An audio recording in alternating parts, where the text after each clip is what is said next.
Good morning, beautiful souls. Welcome back to my channel. This is Donya Kalashnikov. If you're new here, welcome to the Donyaverse. It's a very large place with a lot of galaxies in it, so have fun and feel very welcomed here. I appreciate you being here very, very much. I will share a nice long story this time about the power of names and my deep wish to have a right to not even have a name. It's a quite touching, very deep emotional story with a lot of downs and ups. And it starts with the downhill journey, down towards rock bottom. It all started about 3 years ago, let's say. There was a time when my post-traumatic stress disorder came up due to a very abusive relationship that I was in. And I was extremely caught up by that. And not only that, with the experience of what happened back then 3 years ago, it's directly aligned with, that stuff that happens in childhood, we all know that sort of stories. We always attract what's inside of us. And there were so many things in my early childhood that I suppressed totally. Like I actually have an amnesia or had an amnesia. Up until I was 13 years old, I couldn't remember a thing of my childhood. And 3 years ago, the first things started to come back up, which was very, very, very much intense. And with that came a lot of other things. And that all happened to the girl that had a different name. Her name was Tony, the short form of Antonia, which is my given name. Maria Antonia would be actually my official name. So yeah, what happened to that girl back then?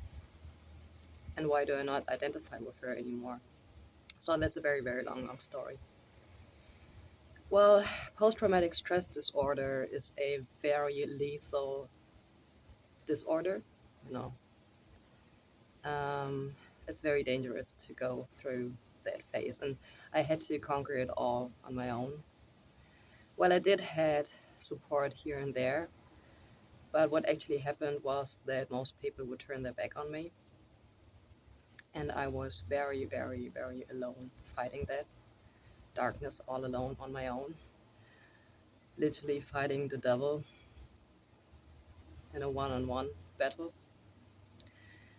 And I was, really doing everything. At 24/7, I was doing everything that I was reading in the books. I did study psychology a couple of years ago too. So when it comes to all the books and all the scriptures, I've done everything. I did hypnosis. I've done everything, anything, spiritually, psychology, everything that would help me to get out of that. And nothing worked, like not at all. So after, let's say, half a year fighting that, I realized over this fight, I'm actually not winning anything here.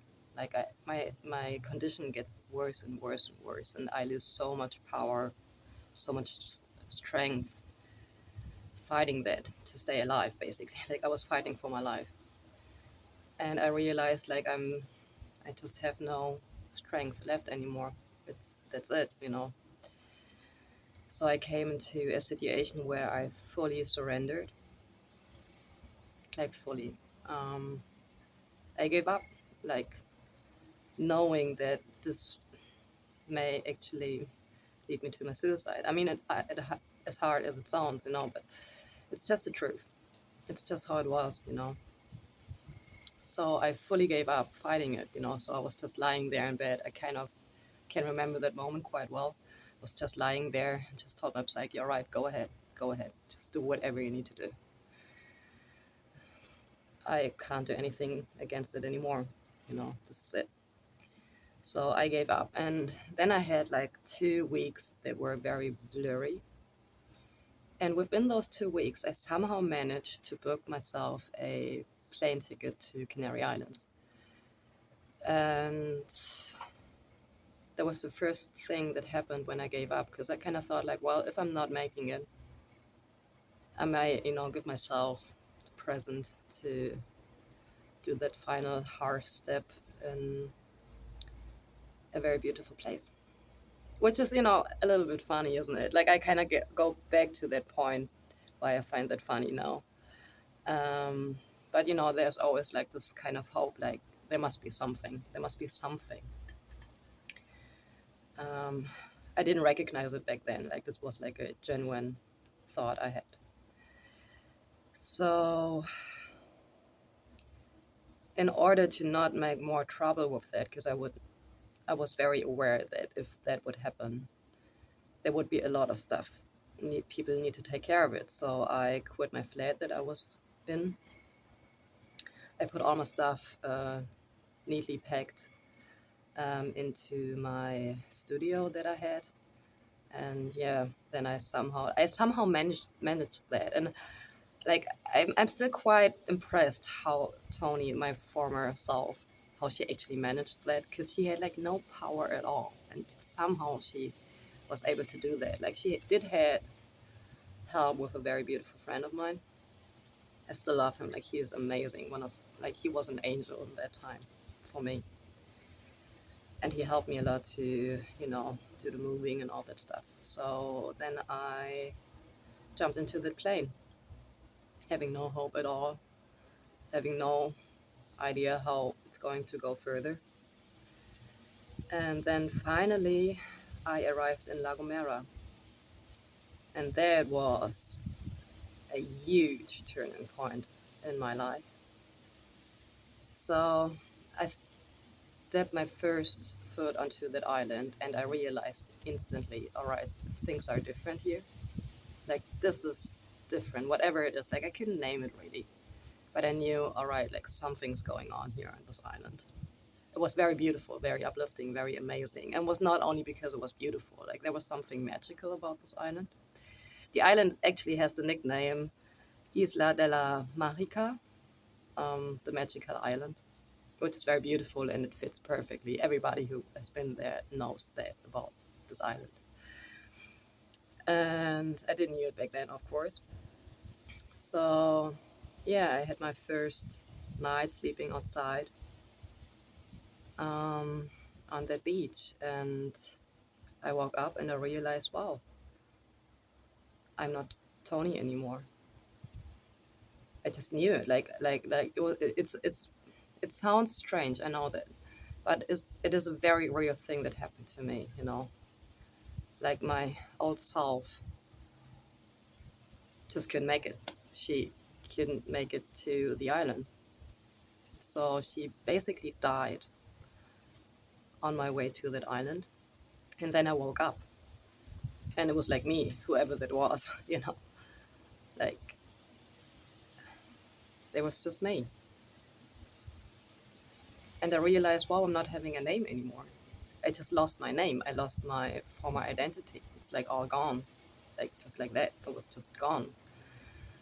And yeah, then a very, very beautiful story started. The story of not having a name.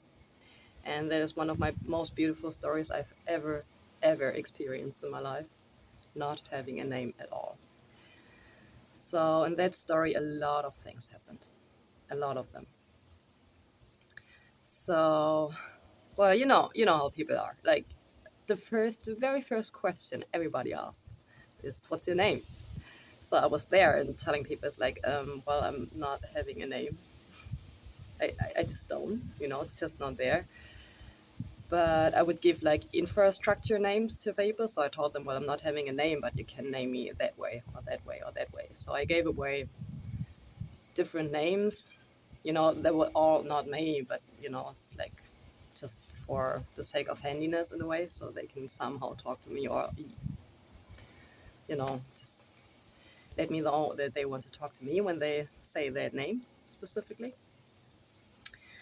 So after a couple of weeks, I had 4 different infrastructure names, and then I realized, well, it's not working like that. But over that period, I would have a lot of beautiful talks to a lot of beautiful people about that. So they were like quite interested in that. It's like, wow, not having a name, like what does it even mean? What are names anyway? Um, and there was one beautiful friend of mine. We were hiking a little together. It was very, very nice. Still love him too. It's an amazing person.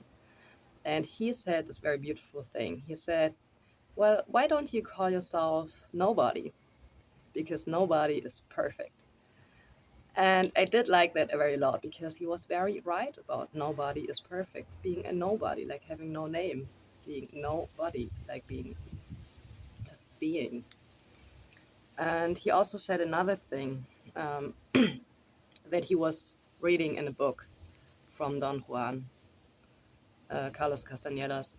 He was talking about that thing, like when you're on a go somewhere and when you meet like random people, your mind is very calm and you are very genuinely yourself, just the way how you are in that moment and who you are in that moment, because you have nothing to lose, right? And trouble and problems always seem to occur when you get entangled with other people, for then they have like this idea of who you are and who you should be and how you should behave. And we are all different people every day, every hour, we are somewhat different, aren't we? So that quite often leads to disappointment because there's always this expectation on you, like who you should be. So that really got along very well with the nobody thing. As long as you're a nobody, you can be genuinely just who you are right in that moment, and nobody judges you for it, which is a very beautiful thing. And every traveler knows that fact. Like every traveler, I bet, knows that fact. So yeah, there will be new things ahead, I thought. And the more I didn't have a name, the more I really enjoyed having no name. And then I had like, oh my God, like this was one of the biggest and most intense moments of my life.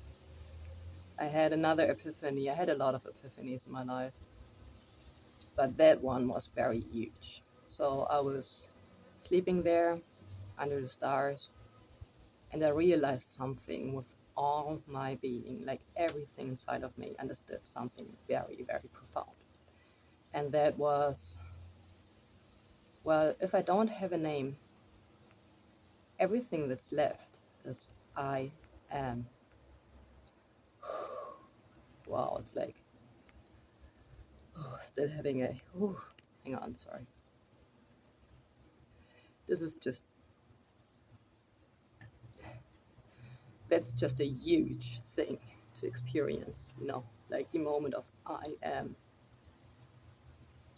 A lot of people describe that moment, like a lot of, you know, so-called enlightened people and all that stuff. They talk a lot about that, and it's huge, that I am. And I am is like infinite. It is huge, it is infinite, and it's the most beautiful thing. There's no more and no less to say. I am. That's the funny thing with epiphanies, when you use the words to describe them, they're quite boring, aren't they? Like this kind of sounds boring, doesn't it? But it's actually the opposite. It's the most exciting thing, you know. So I realized that, everything was just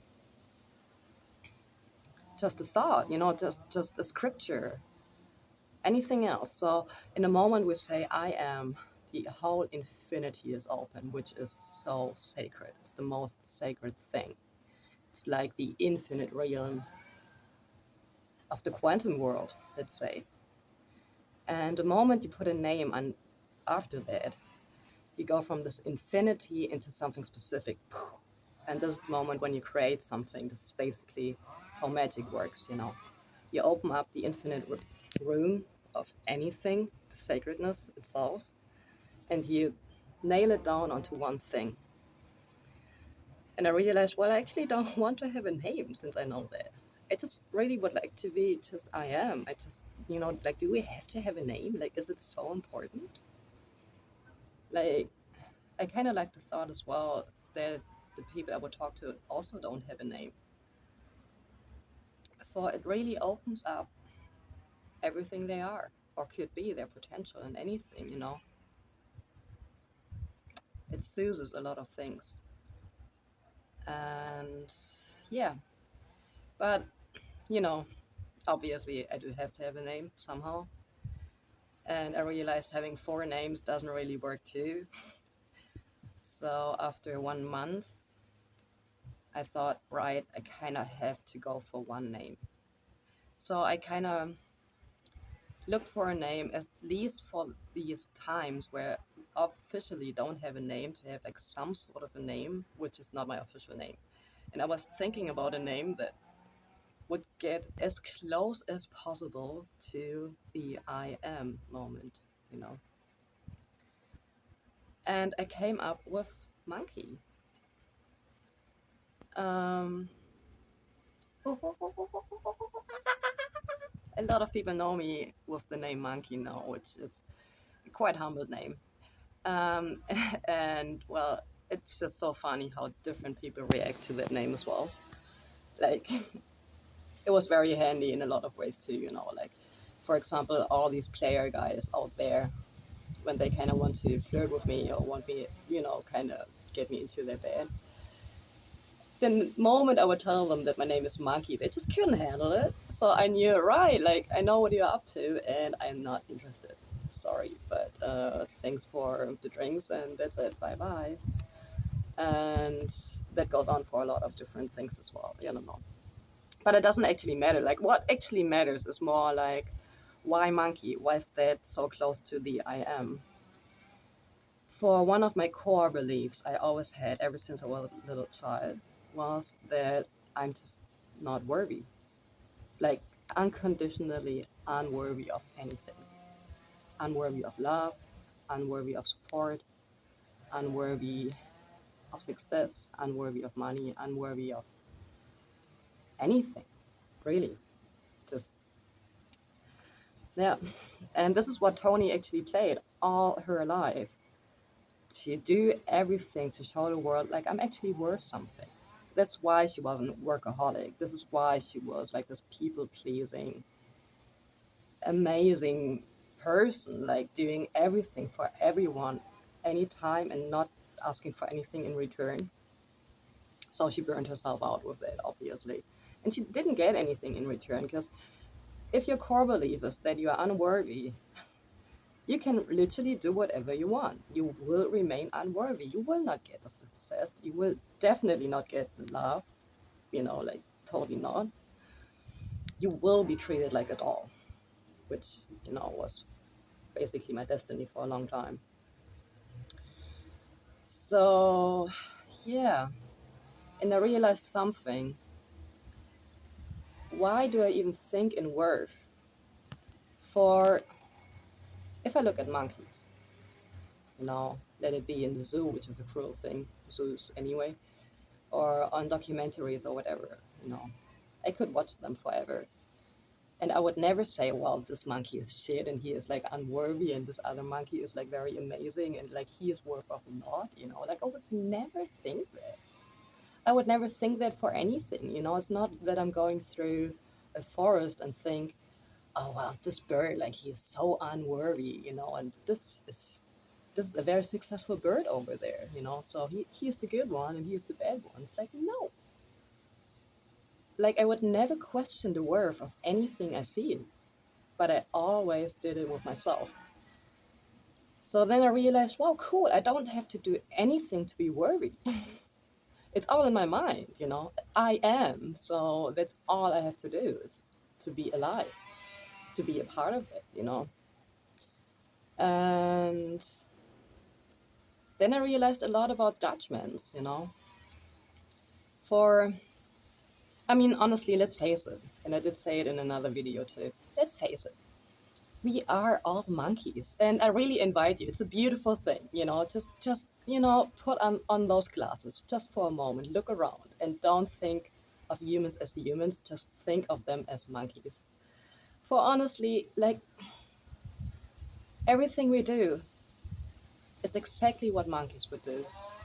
Exactly. There is no difference. Like, as I said, like, we do fight for bananas and we throw with poo. That's all we do somehow. And that's totally fine. Like, monkeys can do it. I don't judge monkeys for doing that. So why do I judge myself? And why do I judge others for, you know, doing that stuff? So one of my sayings I created back then was, after all, I'm just a monkey. So why do I judge myself for doing stupid shit? And with all of this together, realizing that we are all monkeys, getting rid of all the judgments, including the judgments of myself, I was finally free. I didn't have the urge anymore to create so many things. I didn't have the urge to show people how worthy I am and all that stuff, because I could totally relax. I didn't need to do anything. I kind of thought, like, yeah, we're just monkeys. It's fine. Monkeys are beautiful, just the way how they are. So, yeah, I hope that inspires you a little bit. Like, it was one of the most beautiful, inspiring moments in my life, realizing, well, we are just monkeys, and names are actually, well, almost destructive, let's say. And yeah, with the monkey, I really had this feeling of, like, I'm quite worthy of anything just because I exist. I don't have to prove myself to be worthy, and I am sacred, for I am. Everything there is sacred. And I really wanted to share that story. So for a couple of years now, people call me Monkey, and well, I'm still on the journey to find another name. Yeah, true. One thing I kind of wanted to share as well was realizing, with the moment I give myself a name, it will be turning from a nobody to somebody again. So this will change my story in so many ways. Names have so much power. And yeah, just highly invite you to give it a try, to think about names and what they do with you, what they do with others. And if there's a way to not have names, which is still, after all, a thing I would very much appreciate, to not have a name. But I kind of got in peace with that now. Like, I'm totally fine. Like, I'm Donya now. That's me. And yeah, I guess all of that is just me being a monkey, doing monkey stuff and sharing my monkey stories. And I hope you enjoyed it. If you're still watching, I love you so much. Honestly, I appreciate it so, so very much. Please hit all these buttons, like all the like and subscribe and whatever. Honestly, it helps me out so, so much. This still is a co-creation, and I cannot do it without your help.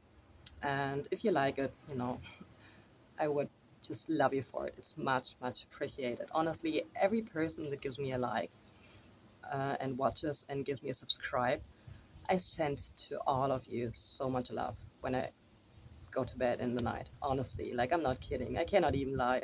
I'm incapable of lying.